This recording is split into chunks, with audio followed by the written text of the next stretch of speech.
Welcome back to War Thunder and welcome to ships, boats, whatever. You know, the naval part, which is still in pre-closed beta after like over half a year of testing. However, I have to say, this new map, Fiji, is just stunningly beautiful. Well done. Well done, Gaijin. A round of applause. No, I'm not sarcastic. This is a beautiful map. The map design is very interesting, and that leads to many tactics. The testing times were restricted. I was tired, overworked, whatever. I couldn't make full use of, the testing time. However, there are definitely some tactics that I figured out, like, reversing around objects and, to changing your speed and angle to, deal with the enemies. And one example we can see here, they actually catch me a little bit in a wrong spot, and aiming in PT boats is a little bit difficult. The aiming system is divided into categories: auto mode and manual mode. The second I switched to manual mode, as you can see here by the range numbers, is the second that I scored hits, good hits. I think this ship, the PT-15, is very interesting. I like it. It's like a German Jaguar, and it's very agile, maneuverable. It has two 40mm L60 guns, and they do the job. A mixture of high explosive and AP rounds is all that I need. And look at that. Heartbreak. Yeah. The damage model seems to be a bit different between destroyers and PT boats. For PT boats, it seems to be a, overall damage curtain. I'm not very sure how to express it, but for destroyers, it's like a big hit with a bomb or torpedo, but also a countered by the crew. Like under 100 you get automatically destroyed. Here are my fire extinguishers on board. I captured the point, or I'm just about to, I helped my ally to capture it, and then I got hit by a rocket that did so much damage that I couldn't extinguish the fire and reduce the damage fast enough to actually save my ship. So he got eye for an eye. That's quite annoying when those American PT boats attack you with their frontal mounted rockets. However, playing them might be, in a very rushy mode.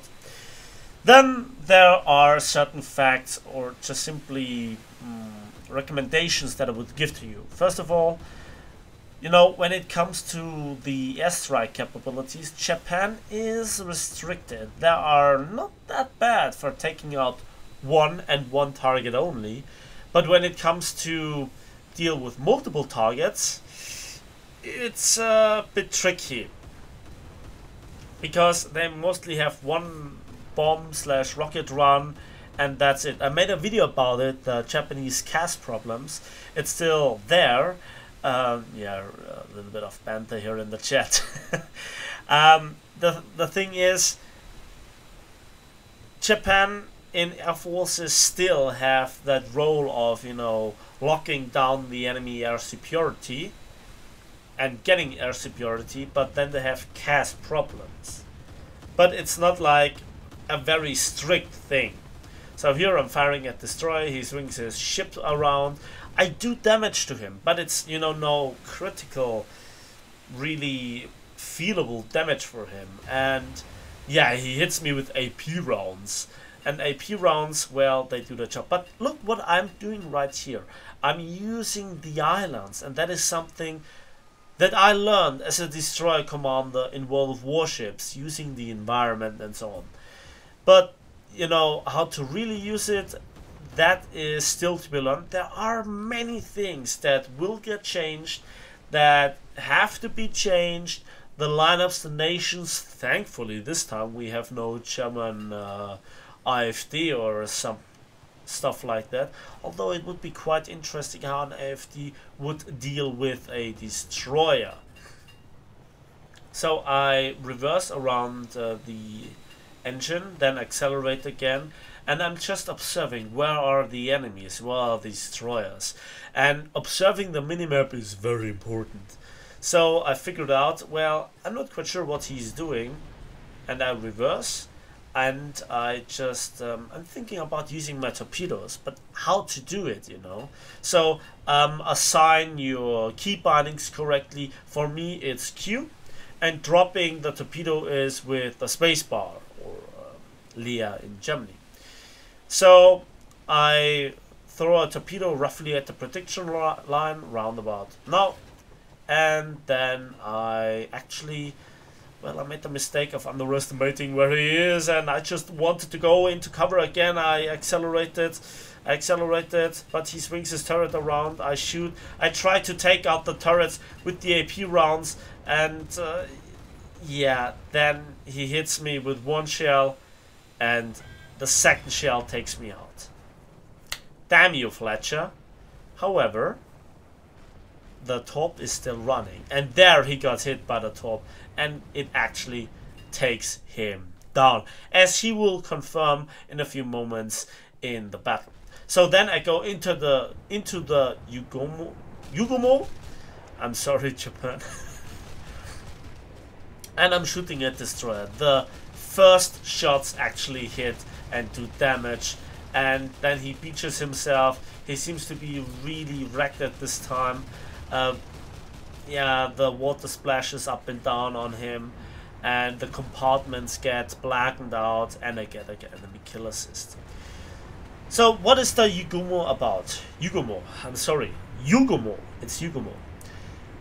Well, it has 6 127mm guns in 3 turrets, of which 2 are mounted in the back, and then it's just filled up with 25mm anti-aircraft guns, as we'll see in a moment.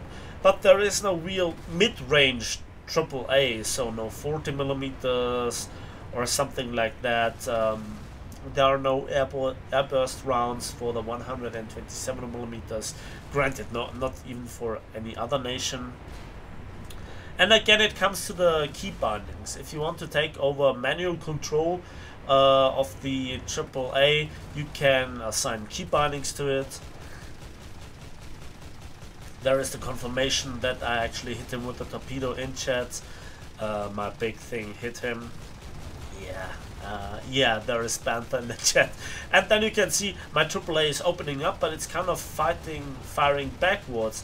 And at this moment I was really tunnel visioning, fighting the destroyer, trying to take out that pesky turrets, and I actually hit the main caliber turret right there, and yeah. Those were 2 aircraft, the B-7A2 and the Typhoon. Thank you, AAA. Yeah, I like the AA emplacements. So I really try to fight here this enemy Yugumo, but I'm having a rough time really dealing the necessary damage. The big drawback of the Yugumo is that it doesn't have AP. I really felt it. Like, I really felt it. And then observe this, okay? I actually have now a big problem. I have a very big problem right now. Look at the minimap, look at where I am. A is now captured by the enemies. Yes, we have a big points lead, but I'm very much out of position. I'm like on the wrong side of Kursk with a mouse. This is the equivalent of a destroyer on this map. So the area around A is accessible for destroyers, as you could see in the first scene, but it's just the entrance of G11 and K7 where actually destroyers will fit in. All the other parts of the map are too shallow for destroyers, so map awareness, map knowledge will be much more important for ships than it is for tanks, because let's be honest, just give a mouse time and it will go everywhere. You know, where most of the enemy tanks also can go, or the other tanks. A destroyer being limited, you know, by shallow water, well, this would be very interesting to also see if there would be a difference between destroyers and hopefully cruisers, because this map is a long-range map, definitely. Well, as I mentioned before, PT boats early on are very important to get A in the beginning, to give you a point advantage and also to defend it, as I showed with the torpedo reverse attack around the island against this Fletcher. And you can catch enemies off guard. Like some of those PT boats have up to 4 torpedoes, and you can you know, saturate a certain specific area with torpedoes. So even if the enemy makes evasive actions, it is very likely that they catch one. And when any kind of ship in War Thunder gets hit by a torpedo, except big AI ships of course, then they have a big problem. Longer repair times, they dropped in cruise speed, they need a long repair time, firefighting, fighting flooding. And that brings me to the next point. You see here 3 parties: the firefighting party, the repair party, and the flooding fighting party, so to speak. I'm not sure if those are the official terms, but here it comes how to use them. First of all, B is for me the assignment for, or is assigned for, fighting flooding, and fighting flooding takes on average the least amount of time. The longest time most of the time is R, and R is repairing components like engines, guns, yada yada yada. Firefighting is very important because it takes down your crew over time, like flooding. So when you fight somebody, it is very important that you extinguish the fire. That is probably the most important thing, I'd say. After that, just, you know, quench the flooding. Quench the flooding. You know, fight the flooding. That will take you a few seconds, and then press R. But please never press all three types of damage control party at the same time. Now, why is that? Well, for the very simple reason that they will multiply its own repair times. So whenever you are extinguishing your fire and fight the flooding at the same time, the times combined are longer by far than just fight the fire and afterwards repair the flooding. You have to keep that in mind. So here I'm launching all my torpedoes, and then I shoot again.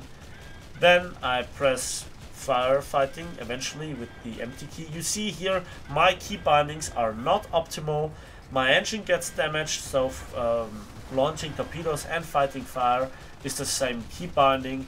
That's kind of something that I have to adjust to, you know, but this is still pre-beta, so it's kind of alright. So again, I fight my fire, it's now down, and yeah, again the fight, this comes on, and my AAA guns, the 25mm, actually hit the destroyer over and over again, and they actually can mow down deck crews that sound open on AAA emplacements, maybe even the backside of open turrets. When you fight somebody that you can surprise. Here you can see the beautiful oil spin. So very beautiful, natural, you know,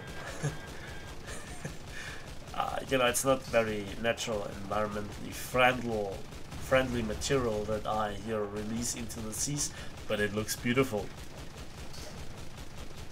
Again, I have to say the sound system is very well done. Everything is pretty on point. I like the gameplay, but I see massive possibilities for improvement. The aiming system for destroyers, not having AP rounds on the Yugumo, cast problems for Japan compared to the other nations, especially Japan. Well, Germany is problematic as well, but then it comes to high caliber guns. with mine shells, AP shells. So there has to be learned a lot, and yeah, that's probably everything that I can say. Except this one. Listen. I shoot. And I got the kill. After the window was closed. So, the post-battle results here. Yeah, not too drastic. 2 air targets destroyed. Yada, yada, yada. That's it for me today. And I hope you enjoyed the video. I hope you got the message that there is a lot to be learned for me as well. Let me know your experiences in the pre-closed beta and what you think the current state is.